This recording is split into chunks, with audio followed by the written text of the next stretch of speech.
Hello. Hello, and welcome to Reading with Drew. My name is Alan Rickman, and I am not really him. That was really bad. But, hey, attempt made. Alright, so we are reading books, and I'm reading Perloo the Bold by ABI. And right now we're on chapter 17. And it is The Labors of Senyous. So let's dig in. I like doing the Senyous character. I'm kind of curious to see what they're going to do, but from the last chapter, we found out that Berwig already sent something saying he wants to go to war with the Felbarts as soon as he's Granner. So technically, in his eyes, he is Granner. So I wonder if they're going to saddle up and go to war. So let's find out right now. All right, chapter 17. All that night, the great blizzard roared over Raskrich Mountain. Winds blew, snow fell. The temperature dropped and dropped again until the air seemed to congeal into implacable ice. Not a living creature was abroad. All were hidden in burrows, nests, or dens near whatever heat they could find, be it fire, fur, or friend. The one exception was Senyous the Sly. Deep within the Monomer Central Tribe burrow, in a small, sparse room where a single candle gleamed, Senyous squatted, wide awake.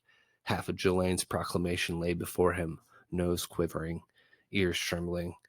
He read it again and again and again. From time to time, he would hop up, grasp the sharp pike that leaned against the wall, and go through a violent exercise of thrust, parry, deflect, and attack. Though Senyous was small, though he limped, though he was decrepit in appearance, the old Monomer took great delight in his skill with a pike. Not only was it the one thing he did to relax, it helped him think. Even so, he was careful to keep his prowess private, using it only when needed. As for those who did discover his talent, they did not live long enough to tell others about it. So the secret remained. After much thought and pike work, Senyous took up one of his writing sticks, held its point in the candle flame, and charred it to a sooty blackness. Then he wrote Jolane's words, incomplete as they were, on a scrap of bark. Pondering long and hard, he began to write new words. It took Senyous the rest of the night, with deep thought and much rewriting, to get the proclamation to read as he desired. Then he studied the paw writing style on the original piece and practiced imitating that until he could copy Jolane's style with exactitude. That's a good word. All that accomplished, he searched out and found a piece of bark that was close to the look and feel of Jolane's original proclamation. Once he found it, he tore the new piece so it fitted the original perfectly. Finally, he glued the two pieces together so that it was almost impossible to see the seam. Now Senyous wrote out his words on the new piece of bark in the exact style of the original writing. When done, the proclamation read, See? I, Jolane, the 63rd grantor, but not being the first, have come to the end of life. Since I wish the Montemer tribe to be free in the pursuit of truth, I wish to state that Perloo appears bent upon doing ill to all monomers and seeks to take all power unto himself. Since I, Jolane, as grantor, have the right, when defending freedom, to proclaim anyone in the tribe a traitor, so I proclaim my former friend Perloo to be an outlaw, deprived of all rights, and privileges of this tribe. I have the hope and expectation that he will be punished and denied the freedom of every kind. Jolane. Senyous read and reread the document with intense gratification, occasionally grunting with glee. What pleased him most, aside from what the text now said about Perloo, was that it made no mention of Berwick. Yes. It was dawn when Senyous reached Berwick's rooms and tapped on the door. Upon the door, sorry. Who is it? Growled Berwick, sleeping. Berwick. It's me, Senyous. Go away. I need my sleep. Senyous gritted his teeth. Exalted grantor, he pleaded. May I have a brief moment of your active life? I've done a little work that should bring you joy, even for one whose life is crowded with momentous events such as yours. It's important. Oh, all right, returned Berwick in a sulky voice. Come in. Senyous hopped quietly into the room. Berwick was sprawled upon his bed, surrounded by partially eaten pots of food. Make it quick, Berwick murmured as he stuffed his mouth with wilted parsley and prickly pear mash. Granted, Berwick, Senyous said, I humbly beg to show you a trifle. He held out the constructed document. Frowning and with a show of indifference, Berwick took up the bark sheet. He squinted at it, shifted a wilted candle so as to see better, studied it anew. As he read, he kept darting sidelong glances at Senyous. Berwick was sure he was after something. Berwick liked what he read. He wished he'd done it. Not that he had any intention of giving Senyous the satisfaction of knowing that. Instead, he made a point of glowering, rubbing his eyes, scratching himself, stuffing more foul food into his mouth, then tossing the sheet away so that it landed amidst food scraps. It took all of Senyous's willpower to keep himself from leaping forward and snatching it up. Well, Berwick grunted, what about it? Senyous forced his thin lips into a smile. Are you pleased with my work, oh glorious grantor? It's all right, Berwick allowed. I suppose you want some reward. Your trust is my reward, Senyous said with another deep bow. Good, Berwick smirked. That's all you're going to get. Begging your pardon, grantor, said Senyous. But are you going to do with this proclamation? What are you going to do with it? I haven't made up my mind. If I may be so bold, grantor, I believe it should be read, then posted in the great hall, so all may see it. The tribe and its folly trusted Jolene, Senyous explained. The fact that I've adjusted her own words will be of immense value in our dealings with Perloo. May I have your permission to read it quickly and then post it? That's for me to do, returned Berwick, fearful of letting anyone or other than he become the center of attention. You're to keep as far in the background as possible. You're not liked, Senyous, not the way I am.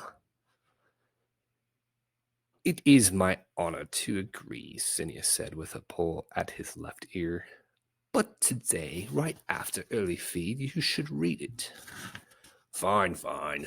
Senyous had one paw on the doorway when he paused. Has there been any word about Perloo? Oh, yes, Berwick replied, affecting nonchalance. He escaped. His nose turned purple. Senyous spun around.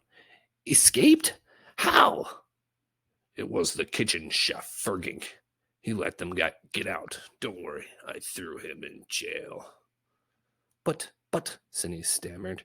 Perloo at large is dangerous. He'll bring about a rebellion. Berwick had been furious and alarmed when he had learned about Perloo's escape. Now, before Senyous, he simply scratched himself. Oh, calm yourself. He's nothing. I'm Grantor. He can't do me any harm now. Of course he can, Senyous bleated.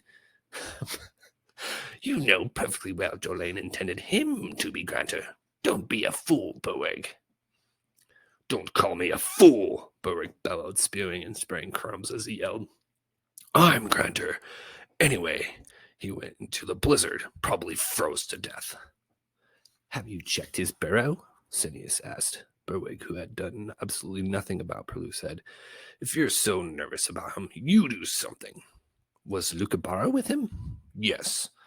"May I suggest you announce you've joined up with the Fellbots?" "They've joined up with the Fellbots." Alarmed, Berwick sat up. "The Fellbots? Is that true?" "How do I know?" Senyous returned, glaring at Berwick angrily. "Are you trying to find out what's true, or are you trying to stay in power?" "Stay in power, of course." "Good. I will need warriors to send out patrols," Senyous said. "We must suppress all opposition before it starts. Beyond that, it's time we acted on the matter of the Fellbots." Berwick squinted at Senyous. "You have no respect for me, do you?" "Respect?" Senyous said with contempt. "Do you think you can keep this atop out of respect?" he demanded. "Berwick, we must have that war. Saying that Perloo has joined the Fellbots will help. It will pressure the tribe into submission." "Go away!" "With your kind permission," he sneered, "I will." So saying, he hopped out of the room, slamming the door behind him. Ooh. They're butting heads because Senyous wants the satap. And that was the end of the chapter. A little bit of Senyous and Berwick babbling about what to do. Yeah, Berwick's not too smart, I would say. He's not the smartest bunny rabbit. Okay, so that was a quick chapter, but that's okay, right? I believe something's gonna happen where I want to say Senyous dies. I think Berwick has him killed because he's trying to take over, man. He's trying to take over the throne, bro. But I think Perloo is gonna get it done because he's bold. Perloo, the bold. I like doing Senyous's voice. It kind of took me a little bit to get into it a little bit, but I like it. I like it very much doing the British voice. Yeah. With my tea and crumpets. Stupid. Okay. All right. So yeah, reading with Drew. The next chapter is 1 second. Chapter 18. Berwick, Senyous, and Gumple. Who's Gumple? We'll find out next time on Reading with Drew.